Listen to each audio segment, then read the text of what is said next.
आपण जेवढ्या आपल्या हॅप्पी मुमेंट्स लोकांशी शेअर करू तेवढीच नजर लागते. कारण सगळेच आपल्याबद्दल चांगला विचार करतात असं नसतं. या गोष्टींवर आत्तापर्यंत माझा विश्वास नव्हता, पण आता मात्र बसलाय बरं का. कारण मला आज प्रत्यक्ष याची प्रचिती आली.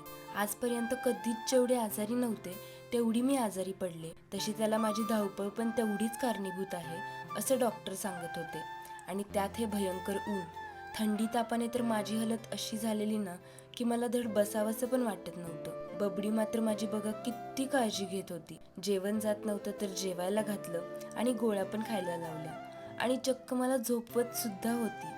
एवढा समंजसपणा तिच्यात कुठून येतो देवच जाणे. गोळ्या औषधं खाऊन पण 2-3 दिवस झालं तरी मला काहीच फरक पडत नव्हता आणि खूप सारा विकनेस पण होता. मग शेवटी काल 2 सलाईन चढवल्या तेव्हा कुठे मला थोडंसं बरं वाटू लागलं. बबडीची प्रार्थना पण देवाने ऐकली असेल तर आता मला थोडंफार बरं वाटतंय, पण अजून पण मी रिकवरच होतीये. तर बस याच कारणांमुळे आपले व्लॉग येत नव्हते.